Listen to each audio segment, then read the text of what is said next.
ಮಧ್ವಾಚಾರ್ಯರು ಶಪಥ ಮಾಡಿ ಹೇಳಿದ್ದಾರೆ. ಹೇಳಿ ನೀವು ಅಚ್ಯುತ ಅನಂತ ಗೋವಿಂದ ಅಂತ ಹೇಳಿ ನಿಮ್ಮ ಕಷ್ಟ ಪರಿಹಾರ ಆಗಲಿಲ್ಲ ಅಂದರೆ ಕೇಳಿ, ಚಾಲೆಂಜ್ ಅಂತಾರೆ ಮಧ್ವಾಚಾರ್ಯರು. ನಮಗೆ ಅದರ ಎಚ್ಚರ ಇಲ್ಲ. ಬಂದದ್ದೆಲ್ಲ ಬರಲಿ, ಗೋವಿಂದನ ದಯವೊಂದಿರಲಿ. ಹರಿನಾಮಕ್ಕೆ ಅಷ್ಟು ಬಲ ಇದೆ. ತಮಾಷೆಗಾಗಿ ಗೋವಿಂದ ನಾರಾಯಣ ಅಂದರೂ ಅನಂತ ಜನ್ಮಗಳ ಪಾಪ ಪರಿಹಾರ ಆಗುತ್ತೆ. ಗಾಡೀಲಿ ಹೋಗ್ತಾ ಇರ್ತೇವೆ, ಹಂಪು ಎತ್ತಿ ದಡಾರ್ ಅಂತ ಹಾಕುತ್ತೆ ಗಾಡಿ. ಅಯ್ಯಪ್ಪ ಅನ್ಬಾರ್ದು, ನಾರಾಯಣ ಅನ್ಬೇಕು. ಯಾರಾದರೂ ರಾತ್ರಿ ಮಧ್ಯೆ ಬಂದು ಹೀಗೆ ತಟ್ಟಿದ್ರೆ ಯಾರು ಯಾರು ಅನ್ಬಾರ್ದು, ಗೋವಿಂದ ಅನ್ಬೇಕು. ನೋಡಿ, ಪ್ರಾಕ್ಟೀಸ್ ಮಾಡಿ ನೋಡಿ. ಇವತ್ತು ರಾತ್ರಿ ಬಂದು ತಟ್ಟುತ್ತಾರೆ ಯಾರಾದರೂ.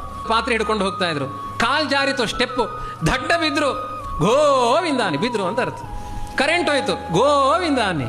ದಾಸರು ಹೇಳಿಕೊಟ್ರು, ಬಂದದ್ದೆಲ್ಲ ಬರಲಿ, ಗೋವಿಂದನ ದಯವೊಂದಿರಲಿ. ಎಷ್ಟೇ ಜೀವನದಲ್ಲಿ ಕಷ್ಟಗಳು ಬರಲಿ, ಗೋವಿಂದ ಗೋವಿಂದ ಅನ್ನಿ.